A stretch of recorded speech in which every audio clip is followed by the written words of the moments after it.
All right, thank you, Keegan, for doing our audio check there for us. I think we're going to go ahead and get started, everybody. Welcome and thank you for making it to this Tuesday call. I appreciate every single one of you for being on it. I want to share a quick story with you guys before we get started.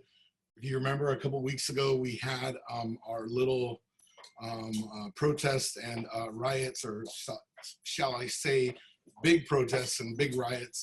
And there was a day where in my town in Downey, they closed a lot of the liquor stores early because they had a curfew placed. And I ran out of razors.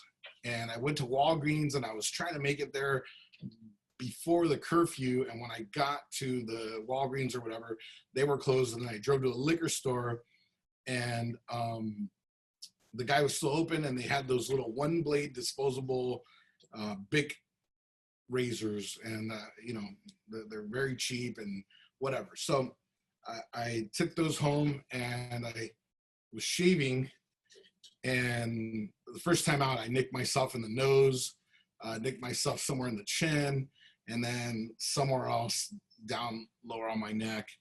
And I thought to myself, Benny, let the razor do its job. Why are you pushing it down hard on your face? Why are you, trying to maneuver it in a certain way? Just let the razor do its job. So fast forward to a couple days when they just opened beauty salons, and you guys know that next to escrow, oh man, what did I just do? I just threw this lady under the bus. Anyways, I go over there next door and I think, you know what? Gosh, this lady's been closed. She's a small business owner. I need to support her. You know what? I have the tools to buzz my own hair at home and shave my own head. But you know what? I want to support this lady. And I asked her, can I come in? So sure enough, I come in. I have to wear a mask. She's got a mask, glasses, and a visor on, which it's not her choice. It's what has been, is what's been ordered by the county for safety.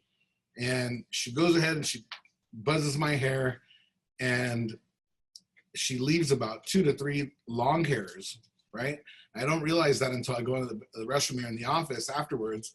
And I go, you know what? Oh, well. So I grab scissors and I just trim those hairs, right? Well, I gave her, check this out, she charges $8 for that. And right now, your judgment-making brain or mind just said, wow, that guy's a dummy for paying $8 to buzz his own hair.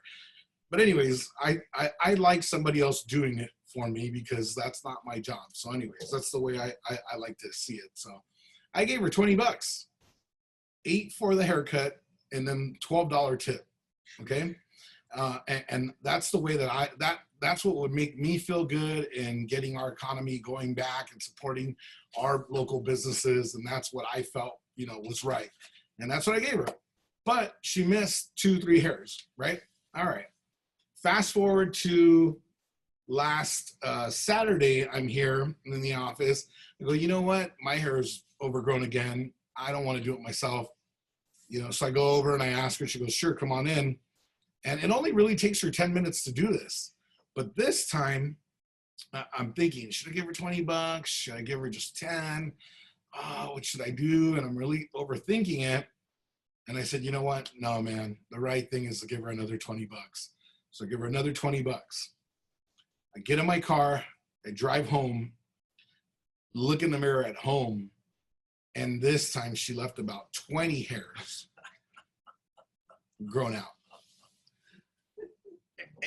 And so guess what I did? I pulled out my buzzer or whatever machine, buzzed my own hair again after just having paid $20, and then shaved my head myself, right? And then I thought back about that razor, right? Let it do its job. So here's my question to you guys. Are you doing your job entirely? And are your clients letting you do your job? Or do they have to step in and do your job for you? Don't let the latter be your reality. Because you know what? Sadly, I probably will never go back there. And this happens to us every day. And I'm guilty of it, guys. You know, I'm not perfect. Yesterday, I was here with Eric Jang, and I told him, look, everything I'm telling you, man, is because I already went through it. And if you're smart, you're going to listen to me and follow my guide. And if you don't, and you want to just go down the bumpy road and learn the hard way, you're welcome to do that too. So let yourself do your job and do your job. You know, it's like, I'm sure, you know, really understands this is Tiger Woods, you know, and I still can't do it. I grab a club and I swing real hard, and then my arm hurts afterwards, and I'm sore and everything. And you know, then you watch these guys when they play golf, their swing goes by at like 100 miles an hour. I don't know how fast, but it looks like that. But, you know, if you ask a pro golfer, they'll tell you, I let the club do the job. The club does, you know. So again, you know, you're the realtor, right? Your clients are letting you do your job until you no longer really do your job, and then they have to step in for you. Don't allow that, you know. And it's going to happen to all of us. It's still going to happen to me. It's going to happen to you, you know. But try to perfect your game, right? Practice, you know, everything, your contracts, your delivery, you know, everything that you do in the transaction, so that this doesn't happen to you. Because I would hate that your client decides, you know, man, this razor's no good for me anymore. Throw it out the window. Cool. So I just want to share that with you, and that's why I brought up my one of my favorite guys' quotes. He says, "What are you doing at the core? You're basically getting people to trust you, right?" And that's the same thing. You know, that razor, I didn't trust in its ability, so I pushed into my skin with it and nicked myself 3 times. Had I just let the razor do its work, I probably would have gotten a clean shave and wouldn't have gotten cut, right? Now, unfortunately, I use the same or the different kind of expectation with the haircut lady, and unfortunately, she's going to have to be replaced. And it is what it is, but that is always going to happen in life. So I wanted to share that. I thought it was a pretty good thought lesson for the day or for the week. So anyways, with that, let's get started. Does anybody have a buyer or a seller want? Please unmute yourself if you do.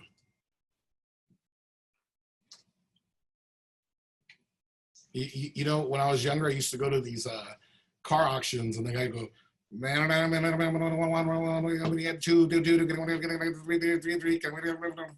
so all right, going once, going twice, it's sold. All right, let's do the money. Let's count the money.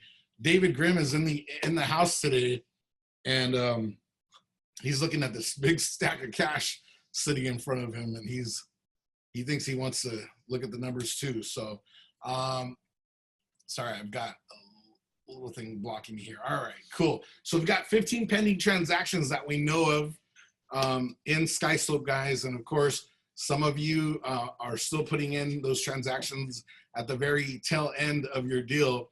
So we don't know about all of them, but we do have 15 pending in SkySlope. And I would say that plus or minus another 5 or 6 out there that we don't know of. Usually that sounds like an average number. So Wallace Ho, congratulations. Juan Garcia, Eduardo Morales, the Morales team, Jolie Piccolini, Jean Browning, Angie Sandoval, the Morales team kicking butt. The one that really stands out this month, Rosie Melgoza with 3 open escrows. Congrats. And then we've got Nancy Huang, Renee Nava. So congrats, everybody. 15 pending transactions. Amazing work. I really am proud of you guys, so keep it up. And then on to the closed transactions, up from, I want to say 3 from last week. Now we're up to 7 for the month. So congrats to Christina Furneaux, Jolie Piccolini, Christine Bandy, Patrick Delaney closed his Keswick MAP program cosmetic repair there in Long Beach. Carrie and Don, congratulations on your closing in San Dimas. And Angie, she closed one yesterday, Hacienda Heights. and then Gene Browning also with One in Rowland Heights. So congrats to you all. All right. Do we have Christy Rye or Keegan Hoffman on the line? You have Keegan today. There you go. So recently, Christy and myself have been getting a lot of questions on like what the difference between joint tenants and tenants in common are, what the different common ways of holding title in California are. And so we've decided this Friday at 2 p.m. we're going to have a training where we just explain what the different ways of holding title are. So we're going to go into what the difference between joint tenants versus tenants in common, community property versus community property with rights of survivorship. So we should be sending out an email later this week with the invite. And so I encourage all of you to come and just educate yourselves. Yeah, totally. And you know what, Keegan, regarding that, clients will always ask me, well, what do you recommend? What's best? And you know, we're not supposed to tell the client Yes. which one to pick. So I'll just try to explain them, and then I'll go, that client that referred you over to me, their husband and wife kind of just like you. Yeah. Well, they kind of, I think they chose this one here, I think. Not too sure about that. Why don't you call them and ask them? Yes. Okay. Yeah. So if you're not a CPA, you should not give advice, but you can say, this is one of the more common There you go. ones I've seen people choose. Absolutely. Obviously talk to your CPA, but this is the one I've most commonly seen. There you go. There you go. So, hey, keep that in mind. Again, what's the date for that?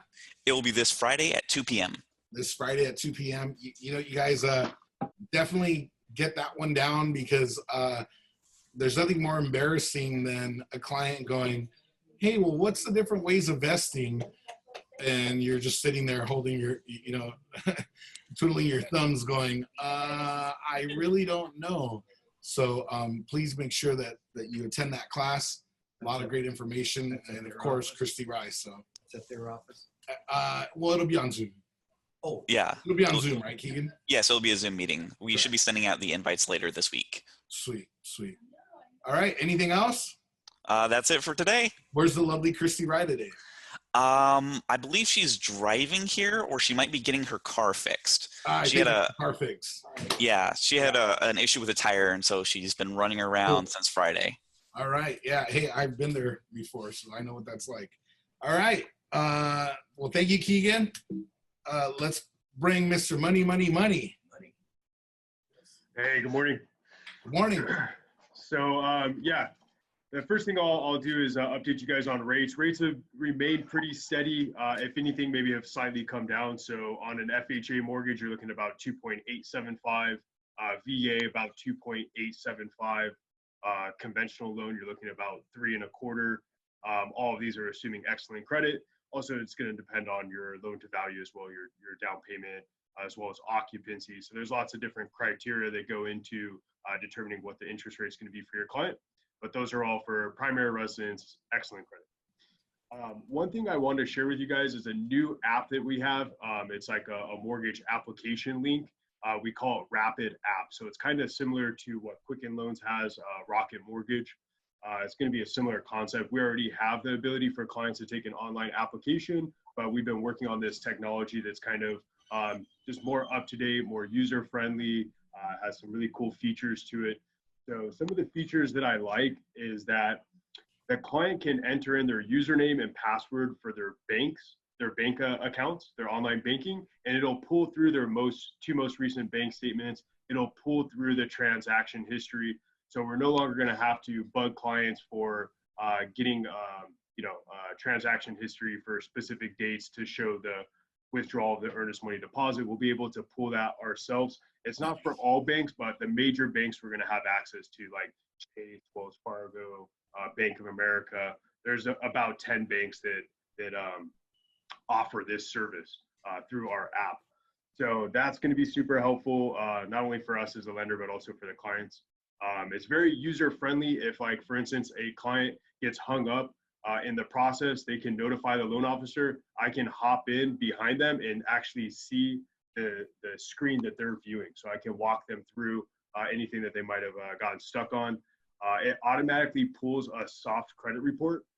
A soft credit report does not impact the client's FICO score, but at least it gives them an immediate notification of what their current FICO score is. It only pulls one borough TransUnion, but kind of gives them an idea of where they currently stand. Also helpful for us as a loan officer. Sometimes clients don't want us to pull a hard inquiry. They just kind of want to know what's their estimated FICO score before they go to that final step of pulling the hard inquiry. So helpful for that as well. The other thing is they can upload their documents to the correct folder. So like for their W-2s or for their pay stubs or there be a divorce decree. And one thing that's cool about that is I get notified when they've uploaded the documents, and then through our system, I'm able to either approve the documents if they're sufficient or decline the document if it's not sufficient. And if we decline the document, we're able to add in notes on why it isn't sufficient. The client gets an email notifying why that document wasn't sufficient. So, and another thing that I like is for co-borrowers. So with our current online application, if the client has a co-borrower, I have to get on the phone with that co-borrower and take their portion of the application or do it in person, but it doesn't give the ability for multiple borrowers to fill out the same application, where this one does. So it's got a lot of cool features. I'll try to get an email out to you guys with the link if you guys want to play around on the app, kind of see what it looks like for your clients. But I think it'll be very helpful to speed up the process, especially in times like this where less clients want to be in person. They want to do things online or over the phone, just something to expedite the process. But that's what I got for you guys today. Awesome. That sounds really good. You guys, today I saw something on Facebook from a lender, and he was talking about, multiple offers and how difficult it is and things that you can do to, get your offer across. And he was talking about removing your appraisal contingencies, talking about increasing your deposits, shortening your contingency periods, appraisal contingencies, or removing the appraisal, but shortening your loan contingency, and all these other things. He was even talking about paying for the seller's closing costs and some really wild ideas. And I'm sure, I always say that whether you're right or wrong, whether you think you're right or wrong, you're right. So I'm not saying he's wrong. I'm not saying I'm right. Everybody's got their own way of working things. And we're going to talk about that. That's why this meeting was called Closing a Sale During COVID, because I want to share some of those ideas with you guys. But I don't think that those extremes that this guy's talking about are necessary right now. He was going as far as paying for the seller's NHD and title. And I don't know. I don't think we're exactly there. We do have multiple offers going off. I've been in a couple bidding wars the last few weeks, and I do see that there's a lot of high buyer activity out there. But I don't think you gotta, I don't think you have to gut your client in order to get them a home. So, Joe, thanks again for being on the call, man. Always appreciate your information. And let's move on to, do we have Stephanie Pagan, First American Home Warranty? If you're on the call, unmute yourself. And I think she's been away. Okay. And I think we've got Caesar Lomely from Property ID. Are you there, Caesar? He was really trying to be on the call today. I see a Caesar in participants, but it looks like he's Is still he? muted. Caesar, are you having trouble getting unmuted? Let me see if that's him.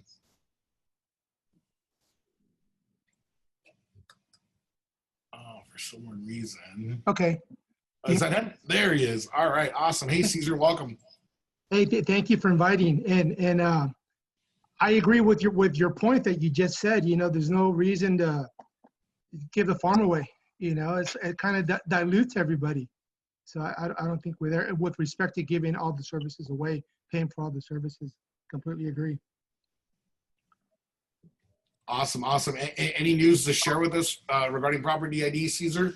Yes, and also an answer to your question, Rika did take some time off. I know that I was on your call. I want to say maybe a about a couple. month ago. Yeah. And so I've been as far as covering her account with Ronnie in Santa Ana. Oh, okay. So that's where I was at. But yeah, definitely going forward in lieu of Rika's absence, I will be here. Okay. Now, with respect to property ID, I don't know if your team is aware of the offer that we presently have right now for Orange County. Remind us again. Now, what that entails is your NHD and the environmental for $59, plus 10% of the proceeds will go to the charity of the agent's choice. Wow. So we just want to do our part. We want to give whatever, every little bit counts right now. That's and cool. as far as whatever we could do to help you in the transaction, by lowering the cost a bit for right now, we're going to do that as well. So Awesome. I don't know. So I need to get that in front of all your agents. And maybe, I don't know if you want to send me a roster and I could shoot out an email Sure. to each and every one individually. The way it's going to work is I'm going to send you an email and there's going to be a link. It'll be where it says order now. It's a hot link. Hit that button and it'll take you to a specific page for that promotion. Because Okay. if you call it in, they're going to charge you $114. But if you hit the link, it'll take you. You put in your information, you put in your charity, and there it goes, seamless. Awesome. Hey, you guys, and I'll tell you, it's weird. I used to work with a couple agents that used to work with an escrow that charged like a flat $500 fee, regardless of what the transaction size was and whatnot. And they would say, oh, the seller appreciates that because the cost of their closing costs is a lot less and whatnot. But at the end of the day, I don't think they're really sticking to, the savings of the numbers. At the end of the day, it's the service that you're provided with. Property ID, probably the longest standing NHD provider in the industry, and a very thorough one at that. And we got 40 years plus. And always been here to support our offices here with Berkshire Hathaway. So, and I think going back to the Prudential days. So please support, our affiliates. I always tell you guys, my mentor told me years ago, stick to one lender or two lenders, stick to one NHD guy, one home warranty and one escrow. And this way, if you ever have any issues and you need somebody to pull some strings for you, hey, if you've been always giving them your business, same thing goes with the title rep, they're going to go up and beyond for you. But if you're this one that you give, Caesar one now and then 2 years from now, and, you're just testing every different affiliate out there, when it comes time to bat for you, they're not going to bat as hard as Babe Ruth. So, all right. Well, thank you, Caesar, for being on the call. We really appreciate your guys' support. Let's Just, go Benny, on. Oh, yeah, go ahead. One more thing, just on that note, as far as going to bat to you. So listen, I have attorneys in our roster in my office. So whenever the time comes, if you need to talk to an attorney with respect to NHD, I could facilitate that. So that's, Awesome. That's one, we have that. We have attorneys on staff. Okay? Awesome. So whatever you need, and, sometimes it could be very, it's almost like forensic when it comes to NHD, but, we got you covered on that. Okay. Just Cool. be aware of that. Very well, Caesar. Thank you very much. We appreciate it. Awesome. Thank you. All right, guys. Just want to remind you that Thursdays we're bringing back training. If you guys, for those of you that are not newer with our office, the ones that have, or actually for those of you, for everyone, there we go. We used to do our meeting on Tuesdays at 10 a.m. and then right at 11, we'd break out in the conference room and have a little training for about an hour. Well, I've decided that we'll do our calls on Tuesday, just like we've been doing. And then what we'll do is Thursdays at 11, we're going to do a training. This Thursday's training is make 60 grand in the next 6 months using Craigslist. And you know what? I do it still to this day. I have Craigslist ads running. I probably have about 20 going right now. shame on you if you don't come to this training and don't implement this, because I guarantee you, you will make some money from this. What is the highest sell I've made off of this Craigslist thing? 620, not a lot, but you know, 620 is what, like a $12,000 paycheck, $13,000 paycheck. So not bad for free advertising. You know, a few minutes on there, putting up an ad, and then answering a call, sending it to Joe Coy putting them up for the down payment assistance program. Have them follow you around, open a couple doors, knock back a couple cocktails, and cash a $13,000 check. Not a bad life, I don't think so. Keep that one in mind this Thursday at 11 a.m. And Mary wanted to know, is that training going to be through Zoom, or is it going to be at the office itself? That will be through Zoom at 11 a.m. and I will email everybody a link a little bit later. And then also wanted to mention, guys, that starting today, we're going to have our receptionist back, Kelly Greer. So for those of you that just joined our office from either Santa Ana and other offices outside of our network, welcome once again. Kelly will be able to assist you guys in giving you a key, setting you up on the printers, and giving you an alarm code in case you plan on, you know, coming in here after hours or a little bit later than our normal office hours. The other thing I wanted to mention is that Jennifer Schreier is back with Castlehead Escrow, so she's here and up and running. So please go over there and open a couple escrows for us, and we greatly appreciate the support. Keep them in mind. She's very friendly, her and Christina, very friendly, and always willing to answer any of your escrow questions and provide you with net sheets, which you really shouldn't be bothering them for, because you could just use Crystal Rise OCT app. You absolutely have to. You're welcome to do it. I want to share real quick with you guys before I forget. Just a real quick thing that I learned yesterday, and that is during my home inspection yesterday, we had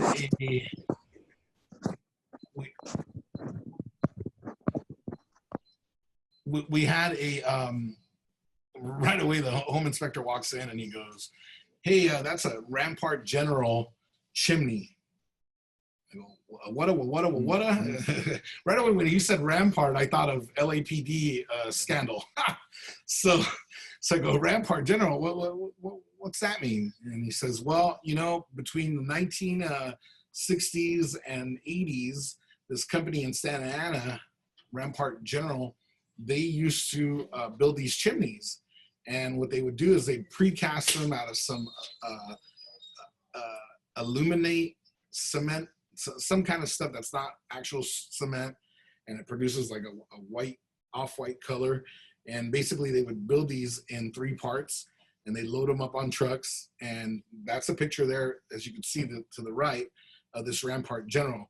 Well, the thing with these Rampart Generals is that they were put up on a property in 3 parts. And a lot of the times when they were arrived at the, you know, their final destination, sometimes they even fell off the trucks and would crack. And they're known to easily crack. And the problem is when a regular chimney, other than a Rampart General, cracks, you'd have somebody come over and do a sweep, and then they'll fix the cracks, and per the fire department, it's fine. They're certified. The repairs are certified. Well, with a Rampart General, there's nobody out there that will certify the repair, and that can be dangerous for many reasons, of course, carbon monoxide inhalation and whatnot. So here's the thing: the property that we got, we went into a bidding war from 820 all the way to 835, and the biggest concern that the listing agent kept telling me is, hey, the house is sold as is. It's not turnkey. It's not, it needs a lot of cosmetic repair. And I told him, hey, we're not blind. We know what we're buying. We're not buying a flip, move-in ready turnkey home, right? So that was all nice and fine and dandy. And there was a point there where I thought we weren't even going to get our offer accepted. But guess what? Yesterday when we walked in and the inspector goes, look at that thing there. He goes, that's 20 grand in buyer credits waiting to happen. So not that we're going to take advantage of the seller that way, but you know what? Yeah, we were aware of cosmetic damage and cosmetic repair that is needed to this property, but we never were aware about a cracked, very defective and highly recalled Rampart General chimney. So if my client does end up needing closing costs, please cover your ears. We're going to ask for a closing cost credit. So part of negotiation, you know, looking out for things there. You know, I always tell you guys, focus on getting into escrow. You have no leverage when you're not in escrow. Once you're in escrow, hey, the doors are open. You know, not to say that you don't want to ask for the moon and then have the seller cancel on you, but hey, you know, you need maybe $5 grand for closing costs. You found a couple of things that need to be repaired. There might be an opportunity there for you. John Greer. Benny, let me add to that, is I owned a home with that type chimney that did get a crack at the top, and I shopped around, called a lot of chimney sweep, chimney repair, and I did find a company that came out. I think it was like $250, and they actually had some sort of material. This is you know, like 15 years ago, but Yeah. They patched it up, and I kept an eye on it, and it never cracked anymore. So Yeah. you know, you might check into that a bit if it's going to blow the deal or something. That there are companies that can fix those things. So here's the thing. The thing that the inspector was telling us is, just know that you could use it. He goes, you could use it with gas. Don't use wood. So you want to use like a ceramic log in there. He goes, but know that moving forward, when you come to sell someday in the future, maybe 20 years from now, somebody else is going to have the same disclosure on it and whatever. So no, you know, basically for somebody to come back out there and redo this, they were talking about like somewhere in the $20,000 range. I'm not going to go and ask for 20 grand. I know what that's going to lead to, but you know, if we do need about 5 to 7 grand in closing costs, we're definitely going to use that as a talking point. So, you know, so just something to know. So just when you're out there, guys, when you see something that looks like a stamped cement fireplace like this chimney, that more than likely will be a Rampart General. And, you know, it was my first time for me. You know, I'm still learning. So it was good to know, good knowledge that the inspector provided. And actually, John, ours has a crack on the right corner. I mean, you could look straight through into it. So it's pretty bad. So we'll see. We'll see where that goes. But just wanted to share that info. Is there anything you wanted to say, John? Yeah, you know, just to tie in with that, is that those were real popular in the late 60s through the 70s, track homes. So you're going to see Cerritos, you're going to see it in Cypress, you're going to see it in Huntington Beach. Yeah. Anywhere that they were building homes at that time. Not all of them. The more upper end homes were not using those, but the lower end in some of the tracks, you know, lower end, they're still really nice homes, but they're not. Yeah, this house was actually built in 1976 in La Palma, just off Walker and I can't remember the other street, but anyways, yeah. So it's definitely has that Cerritos track home look. So you're 100% right about that. The other thing with this that I wanted to mention too is that it is a very common one that you are going to see on those track homes. So you know, with a lot of these homes, most of the fireplaces are going to be this type of brand. That doesn't mean that they're all going to be cracked. You know, it's just a case by case thing. So, oh, that's the other thing too, is these people bought this home, the home that I'm selling, in 2001. They paid $400,000 for it, and my client's picking it up 19 years later for $835,000. So they pretty much doubled their money. So just again to prove to you guys that real estate is a great investment, in that these people in 19 years doubled their money on their original investment. So Hey, Benny. yeah. Yeah, and then also, since I'm butting in on you here, I You're had good. I had a couple of things.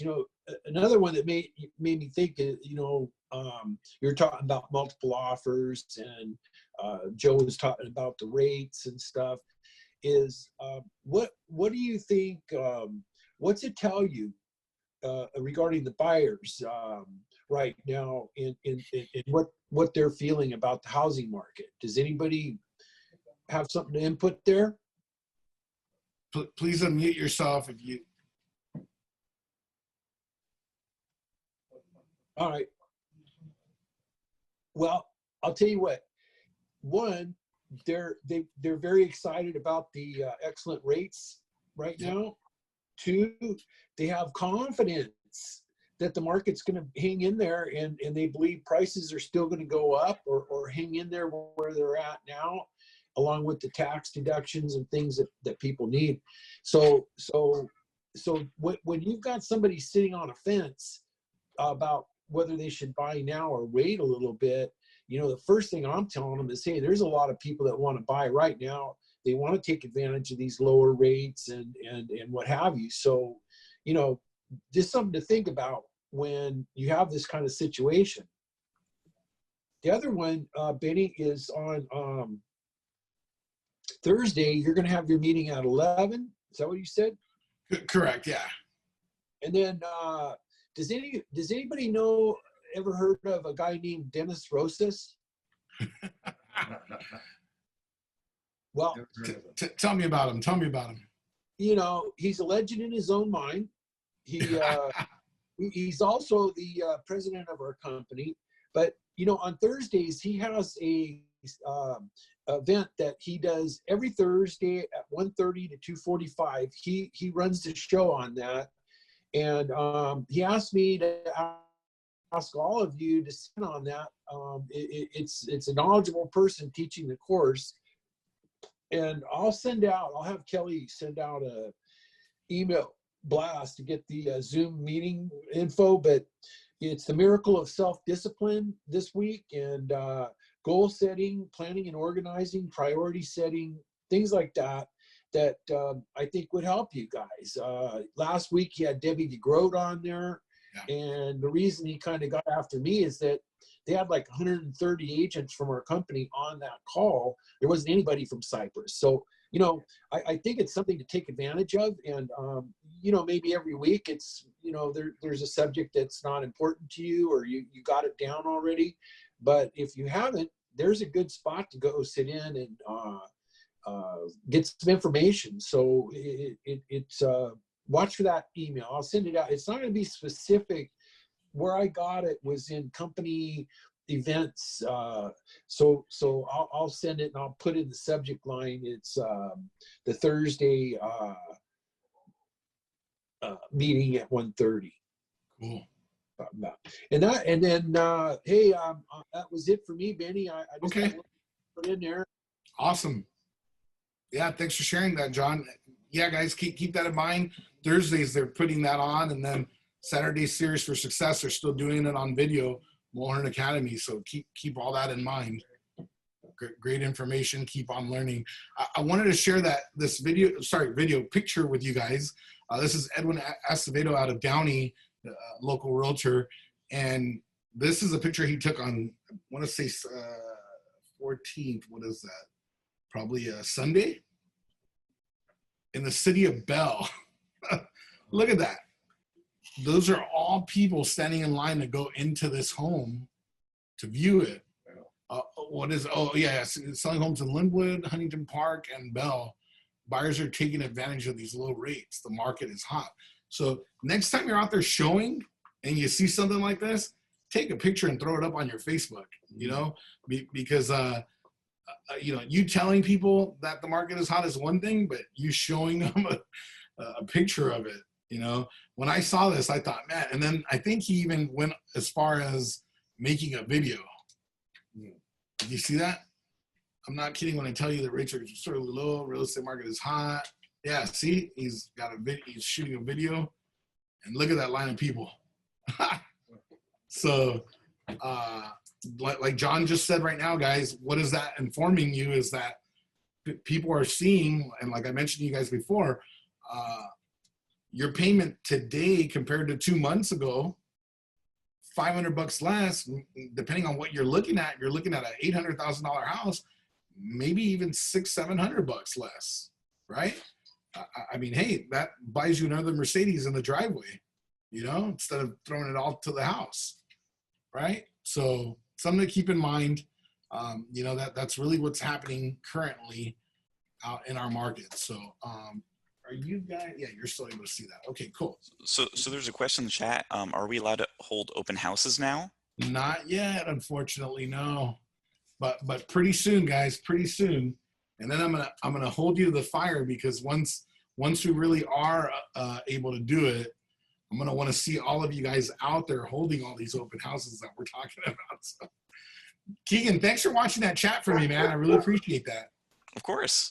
Awesome, awesome. So, guys, So, Benny, is that the same for door knocking and handing out pamphlets and stuff? That's still any idea when that's going to open?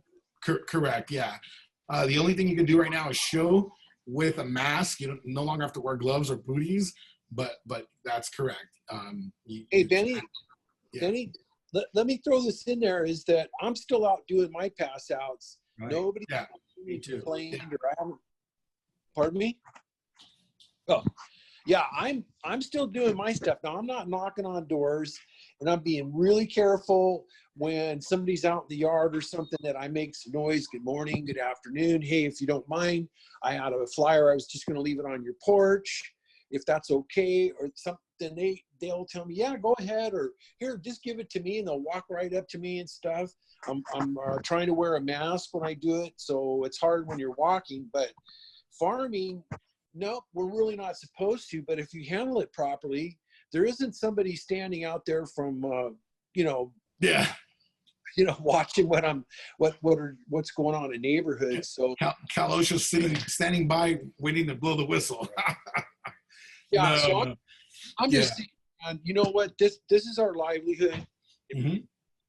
If you use some common sense when you're doing it, I think you're going to be fine. Especially, something like a scratch pad. I mean, everybody can use those, and just be careful about it when you do it. That's the only thing. Listen, I went up yesterday. I went up onto a porch that I had parked my car, and I got out, and it was going to be my last street. And I'm all in my head, all these things I have to do after I'm done. And I walk up to the first house, and here's a gal behind some bushes, but she's sitting on her porch smoking a cigarette out there. And I walk up, and I'm throwing the flyer down, and she goes, "Hi, how you doing?" And I almost hit the roof from, and it's happened before, but she laughed, and I'm sorry if I scared you. So I'm not having any problems with it if you guys want to get out there and do that. Cool. Sure. What I'd like to do is go around and just pass out in my neighborhood the extra magazines I have, the extra that you get, the ones that aren't mailed out. Yeah. And I was just wondering, would that be an issue? Could I get fined? You know what? Nobody's out there. There's so many things going on. Nobody's out there watching you. Honestly, I don't see why anybody would take any offense to that, receiving that. So you know what? No, the answer is more than likely no. The order says that we're not supposed to be doing that, but again, it's trust me, it's not like somebody's going to call and go, "Oh my gosh, John left a flyer on my door. This is going to cause me to get COVID now." So I don't see it being extreme like that. So yeah, if you know what, as an alternative to open houses, if you do have something to hand out and pass around and you want to go and do that, you're welcome to it. Again, like John said, just take the precautions. So. Okay, just real quick, guys, we've got a few minutes left here. Just want to share just a couple ideas with you on closing a sale during COVID. So the first thing is, mirror your clients and the other party. There you go. Like John said, he was dropping something off. Imagine if that lady would have been like, get away, 6 feet distance. Then you know what? You get away and distance yourself and walk away. Same goes for, if you're going to be showing your buyer. I have a buyer that he thinks this is all BS and he doesn't bring a mask to the showings or whatever. So, hey, if it's a vacant house and nobody else is there, I whip my mask off too. Now, if the sellers are there, then I'll tell them, hey man, they asked that we wear a mask and there's no negotiating on that. So make sure that you mirror your clients and the other party on whatever you're doing. The other thing that I would recommend is that you find out why, and this doesn't apply to just COVID, this applies to everything. Find out why they're selling, right? Why are they moving? I think that'll really give you, more insight into what's going on in the transaction or what they're expecting. We're relocating for work to Texas. All right, well, do you need a fast escrow or a short escrow? That applies to any time. Number 3, set expectations with all parties. Joe might say a little bit otherwise to this, but I'll tell you, I currently have 2 loans going, one for my buyer, obviously, and the other one on our sale of our listing. And just to get the appraisal ordered and get disclosures out to that borrower, it took 2 weeks. So I know we're not going to close in 30 days. It's going to take a little bit longer than that. So set those expectations. Don't let people assume that, oh yeah, we wrote 30 days, it's going to close in 30 days. Hey, this thing might go for 40, 50, So make sure that you set those dates up and those expectations with people so that you're not looking bad. The other question is, are your clients verifiable? Are you showing homes to somebody whose entire company got laid off, right? Are you showing homes to somebody who's, are they in the medical field and their HR is up and running and everything's good? Great, keep showing homes, keep getting at it. But if, their entire HR is gone and been furloughed or something, then that it might take a little bit longer or might not even close. So keep those things in mind when you're working with buyers. And as well, representing a listing, find out, hey, where's that guy work at? Is their HR still open? Mary actually had a question that's kind of related to this. Yeah. She said there's a lot of scams on social media, especially Facebook. And so she was curious what some good guidelines are to rule out potential scams and make sure that they are verifiable. And when you say that, do you mean like in what way? If she could elaborate a little bit more on that. Mary, and you can unmute yourself too, Mary. Yes, Penny. Yeah. Hi. Hey. Hi. Yes, I received most of the times I receive too many scams on Facebook. They believe they are the buyer sellers, but they have another intention. Okay. How we can really distinguish potential buyers or sellers from the scams? Oh, beautiful, great question. So you know what? It's like everything else, and you're either, a lot of agents learn this the hard way or the easy way. Always with a buyer, come in, you're gonna meet Joe, get approved. Right away you're gonna know whether they're a scam person or what. You believe it or not, Mary, I actually had a guy that found me on Craigslist, and he goes, hey man, I want to buy a house, this and that.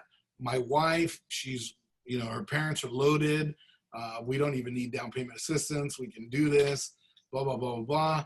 And I go, great, when can we meet? And then he starts asking me like personal information, like, hey, where would we make the deposit to? Who do you bank with? Can you give me your routing number so we could send you over the deposit? And I'm like, what are you talking about? You haven't even seen the house. So the rule of thumb is, even though we are moving with technology and technology is taking us away from in-person meetings, I still would say, come on in and get approved. As far as your sellers, that sellers, you're going to meet them at their property. So I would just say, okay, what's your name? You know, whatever. Oh, and pull up title. And if there's a significant other, ask, you know, okay, and who's your, you know, will your wife be there? Just certain questions where you'll find out, you know, if this person really is who they say they are. But that's what I would say. You know, eventually end everything with a in-person meeting. Another thing too, it's so funny with open houses. Whenever we used to ask somebody walking around the open house and they talk too much, and you already know they're just looking and they're not going to buy, I would always just cut for an appointment, and that'll get them the hightail out of there. So I'll just say, hey, you know, Robert, you know, it sounds like you're really interested. Can you come to my office tomorrow at 5 o'clock so we can get you approval of my lender? Oh, no, that won't work. No, not at all. So I would just really focus on, you know, making sure that you end up having an in-person meeting. And I'm going to talk about that in a few seconds regarding COVID too. So Thank you, Benny. give me a few. All right, the next thing is, will there be access issues?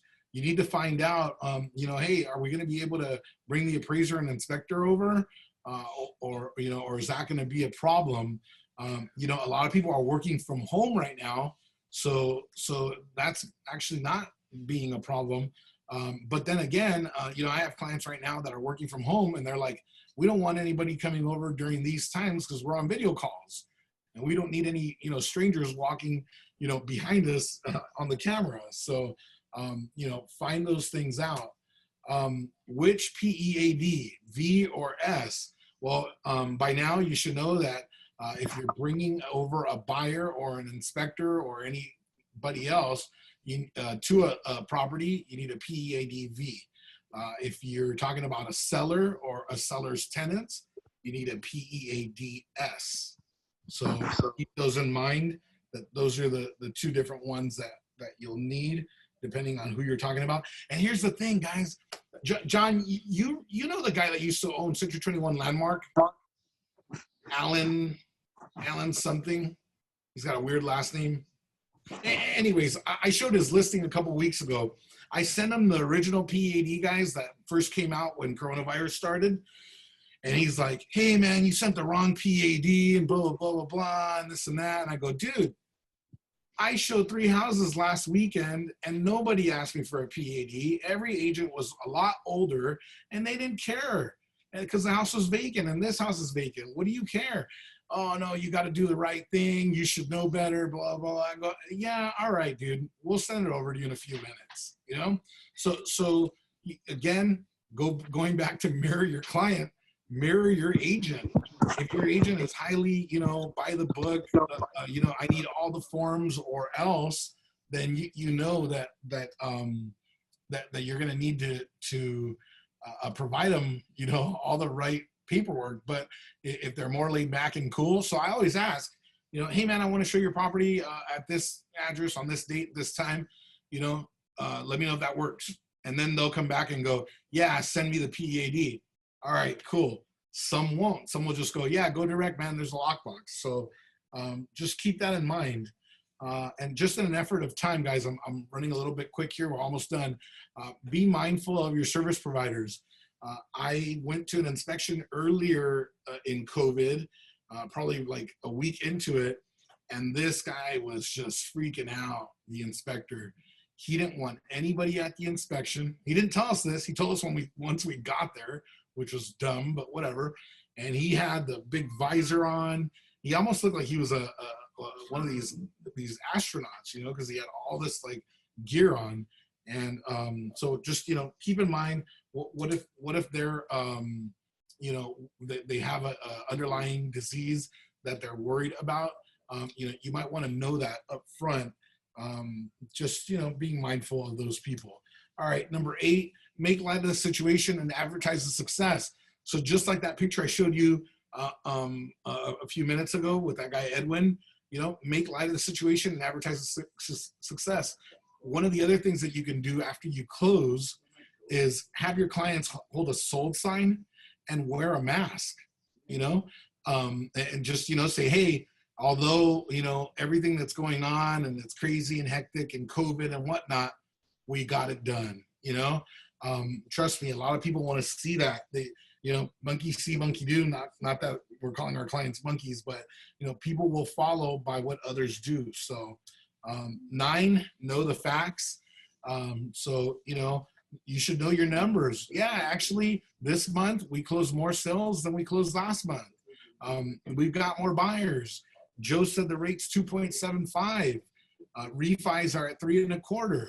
Know those numbers so that it doesn't look like you just went home and hibernated during COVID. So last but not least, seize the opportunity. So there's lots of opportunity out there. I want to share a video with you guys right before we leave. Where is it? It's there. Can you guys see that? Yeah, you can. All right. I'll start there. To in part by Capital One Bank. What's in your wallet? Welcome back once again. On November 29, 2011, Wayne Weaver, the owner of the Jacksonville Jaguars, announced he was selling the franchise based on a deal he had made that day. Now, the terms of the deal were not immediately disclosed, but it did include a verbal commitment to keep the team in Jacksonville. The new owner was a Pakistani-born billionaire named Shad Khan. Khan had unsuccessfully tried to buy a majority of the St. Louis Rams in 2010. But with the successful purchase of the Jaguars, Khan had achieved an unprecedented place in football history. He had gone from Pakistan to America, poverty to billionaire status, and was now the first ethnic minority to own an NFL team. Michael Ozanian traveled to Jacksonville, Florida to meet a man who achieved the American dream and more on our Sports Money Profile. What were the experiences that led you to first come to the United States? Looking for a better life, fame and fortune. Heard the streets were paved with gold. Found that to be true. So, and I got encouragement from my father that, he had always dreamt about going overseas to make his fortune. And he'd had some success as a small-time entrepreneur, and I should do it. And I thought that was great. Love to do it. And I wanted to study engineering, and we researched and applied to a couple of schools.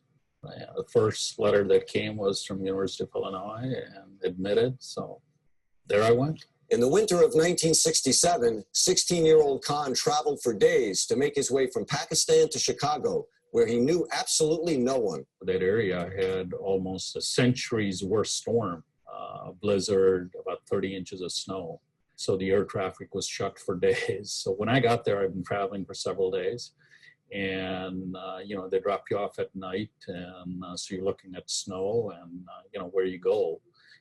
So I went a couple of places, finally ended up at the YMCA that night, and it was, wow, this is really different. I wasn't kind of expecting this. It was $2 a night at the YMCA, and I'm thinking, man, I'm getting ripped off here. This is too expensive. I'm going to go through my stash here so very quickly. But next morning, I got up and I saw they were hiring dishwashers, so I got a job there washing dishes, $1.20 an hour, and it was like, my God, what a country!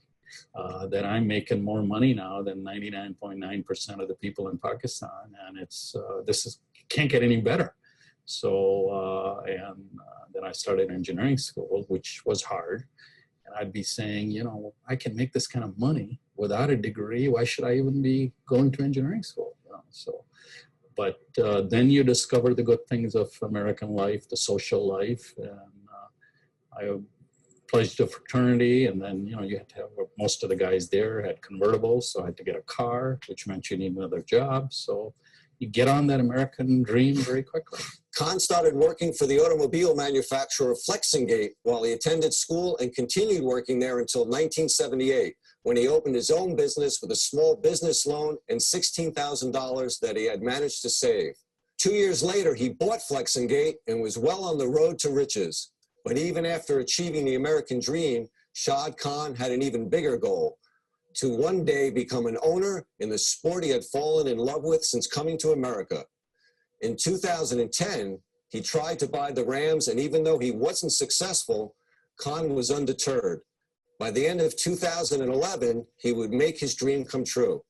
And I got to ask you, I'd heard this, I don't know if this is true, that the original deal to buy the team was something that was written down on a napkin, sort of the finances behind buying the team? Yep. Yeah, it was just downtown here in Jacksonville, yeah. Now, Wayne had gone through, selling the team maybe to some people, so he knew some of the fundamentals, and I had gone through the Rams, which was another good experience, how to value, what's important, what isn't. And we just sat down and worked it out on a piece of paper.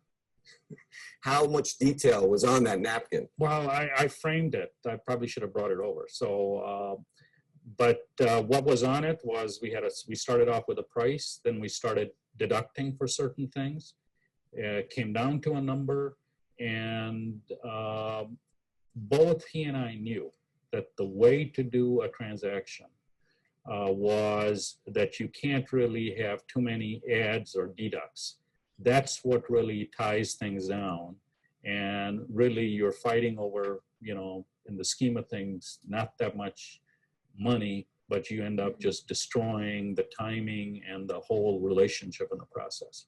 So both of us agreed that it has to be a transaction where minute you agree to it, it has to run as a regular business. You can't be taking money out or putting money in. And then whatever it is, it is, from working capital, cash, and so on. Now, this is a franchise that got off to a very fast start when it broke into the NFL, and then has struggled in recent years. In fact, some games have been blacked out on television. Some of the seats have been covered. None of this presented any doubts in your mind in terms of that Jacksonville could be a viable NFL football team? No, because, I've been around opportunity or turnaround all my life.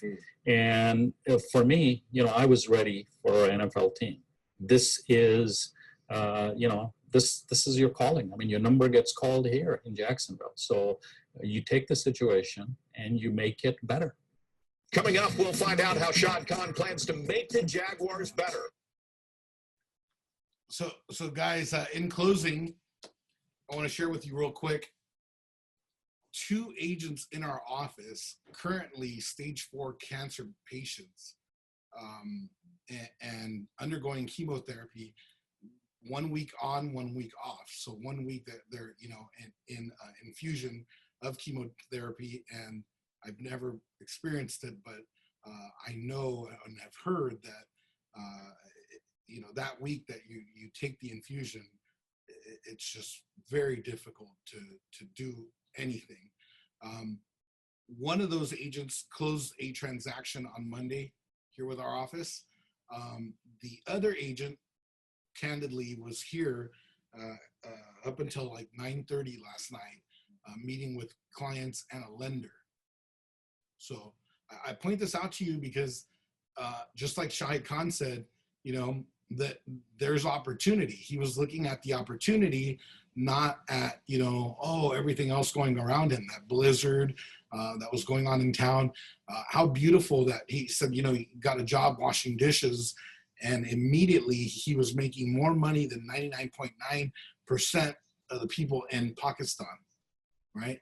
You got to look at the positives that the negatives bring and seize the opportunity.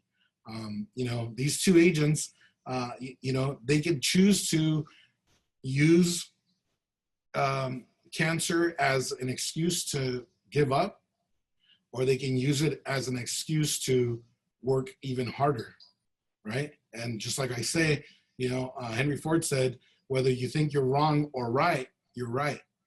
So whether you think, what's going on around us is too much for us to bear, and you'd rather not participate in making a sale and moving forward with your career, you're right.